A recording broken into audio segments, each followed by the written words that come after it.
Hello and I welcome to all my channel the voice. तो इस video में हम बात करने वाले हैं कि जो वुमेन रिजर्वेशन बिल 2008 है वो फाइनली इसको क्लियरेंस मिल चुकी है पार्लियामेंट में और ये पास कर दिया जा चुका है फ्रॉम लोकसभा। ये बिल कितना इम्पोर्टेंट है महिलाओं के लिए और इस बिल का क्या ओरिजिन था और इस बिल के आने के बाद क्या इफ़ेक्ट पड़ेगा हमारे जो पार्लियामेंट है उस पर, इस वीडियो में हम उस पर डिटेल में बात करने वाले हैं।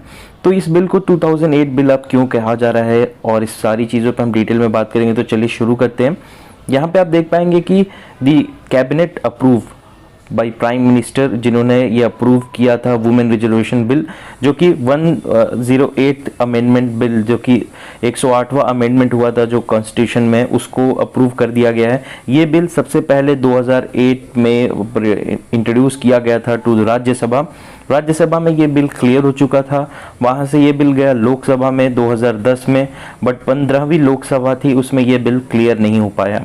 अब इस बिल में क्या ऐसा है कि इतना इम्पोर्टेंट चीज़ है ये। तो इस बिल की अगर हम बात करते हैं तो यहाँ पे आप देख सकते हैं कि इस बिल में जो यहाँ पे मैं आपको क्लियर करूँ, हाँ, इस बिल में जो 33% that is one third of the seat of Lok Sabha ये रिजर्व रहेगी किसके लिए, वुमेन के लिए। अब 1/3 of the seat of Lok Sabha reserve रहेगी और ये सीटें डीलिमिटेशन अभी कुछ ही दिनों में 1 या 2 साल के बाद यहाँ पे डीलिमिटेशन होने वाला है। इसके मतलब कुछ स्टेट्स के हम वापस वहाँ पे, जैसे जम्मू कश्मीर हुआ, वहाँ पे रिविजिट किया जाएगा कि वहाँ पे कितनी सीटें जम्मू कश्मीर को मिलनी चाहिए। वो सारा डीलिमिटेशन होने के बाद जो सीटें ओवरऑल रहेगी लोकसभा में, उस लोकसभा के सीटों की 1/3 यानी 33% जो सीट रहेगी वो रिजर्व रहेगी वुमेन के लिए। यानी ना चाहते हुए भी कुछ पार्टियां ऐसी हैं जो नहीं चाहती महिलाओं को टिकट देना, उनको टिकट देना पड़ेगा क्योंकि ये ऑलरेडी रिजर्व है सीटें।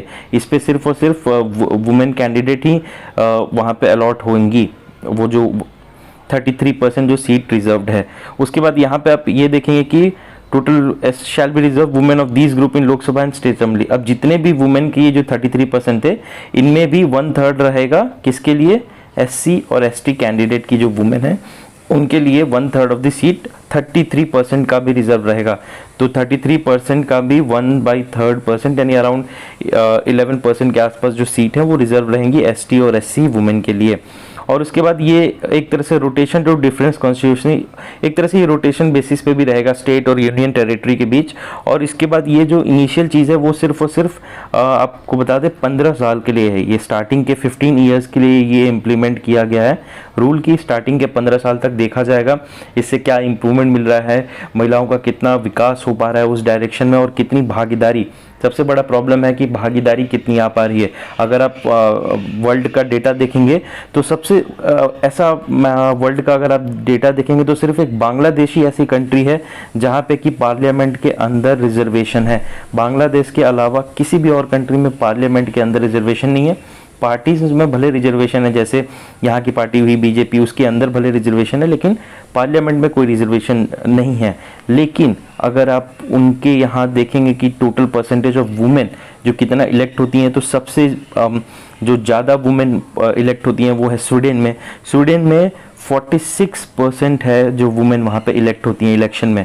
और सबसे कम देखा जाए, मतलब इंडिया से पहले भी है, वो है जापान में सिर्फ और सिर्फ 10% वुमेन इलेक्ट होती हैं। स्वीडन, नॉर्वे, ये ऐसी कंट्रीज है जहाँ पे 46% वुमेन इलेक्ट होती हैं इलेक्शन में। तो ये बहुत बड़ा नंबर है, अराउंड 50% अगर आप इसको मानते हैं तो ये एक तरह से 50-50 जितने आदमी इलेक्ट होते हैं उतनी औरतें वहाँ पे भी इलेक्ट होती हैं इलेक्शन में।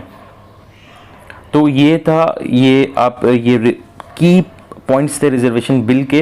ये बेसिकली रिजर्वेशन बिल सिर्फ और सिर्फ लोकसभा के लिए लाया गया है, पंचायती राज के लिए लाया गया है, जैसे विलेज काउंसिल हुआ या फिर सरपंच हुआ, ग्राम पंचायत हो, उन चीज़ों के लिए लाया गया है ये बिल। और इसके बाद इस बिल को जो शुरुआत हुई थी, यहाँ पे आप देख सकते हैं ये जो ओवरऑल है इस बिल का स्टार्टिंग कैसे हुआ था, क्या हुआ था। तो 73rd और 74th अमेंडमेंट एक्ट 1993 में यहाँ से इसकी शुरुआत हुई थी। फिर 1996 में 81st कॉन्स्टिट्यूशन अमेंडमेंट हुआ, वहाँ पे भी री इंट्रोड्यूस किया गया इस बिल को। फिर उसके बाद 2010 में एक स्टैंडिंग कमेटी थी, 2008 की जो स्टैंडिंग कमेटी थी उसने इस बिल को क्लियर कर दिया और ये राज्यसभा में क्लियर हो गया 2008 में। अब ये 2010 में पहुंचा लोकसभा में, लेकिन 2010 में लोकसभा में ये बिल क्लियर नहीं हो पाया क्योंकि अब हमारे यहाँ जो पार्लियामेंट्री सिस्टम है उसमें कोई भी बिल को अगर वो मनी बिल नहीं है, कोई और बिल है, तो उसको पहले लोकसभा में पास होना पड़ता है, फिर जाता है वो राज्यसभा में और फिर देन जाता है वो प्रेसिडेंट के पास अप्रूव होने के लिए। लेकिन अगर वो मनी बिल है तो सिर्फ और सिर्फ वो लोकसभा में ही क्लियर हो जाएगा। राज्यसभा में वो बिल अगर पास होता भी है तो भी कोई इशू नहीं भी होता है तो भी कोई इशू नहीं है। मनी बिल के लिए सिर्फ और सिर्फ लोकसभा ही चाहिए वहाँ से, लेकिन उसके अलावा जितने भी बिल होंगे उनको दोनों सदन में यहाँ पे क्लियर होना ज़रूरी है। तो पिछली बार 2010 में ये बिल राज्यसभा में पास हो गया था, लेकिन लोकसभा में ये जाके पास नहीं हो पाया था, तो इस वजह से। लेकिन उसके बाद ये कभी दोबारा इंट्रोड्यूस हुआ ही नहीं पार्लियामेंट में। फिर बीजेपी गवर्नमेंट ने इसको अभी तुरंत कुछ दिन पहले इंट्रोड्यूस किया और ये बिल क्लियर हो चुका है लोकसभा में। और इसमें ये भी एक और चीज़ ध्यान देने वाली बात है कि ये जो इनिशियल बिल है वो सिर्फ और सिर्फ 15 सालों के लिए, ऐसा नहीं है कि लाइफ टाइम के लिए है। 15 साल बाद वापस रीअसेस होगा सिचुएशन की क्या है क्या नहीं है, उसके अकॉर्डिंग वापस इस बिल का एक्सटेंशन दिया जाएगा। तो ओवरऑल ये था वुमेन रिजर्वेशन बिल। आशा करता हूँ आपको वीडियो ये अच्छी लगी होगी, तो प्लीज़ चैनल को सब्सक्राइब कीजिएगा, वीडियो को लाइक कीजिएगा, अपने दोस्तों के साथ शेयर कीजिएगा। मिलता हूँ आपसे अगली वीडियो में, तब तक के लिए अपना बहुत बहुत ख्याल रखिए। Thank you and take care.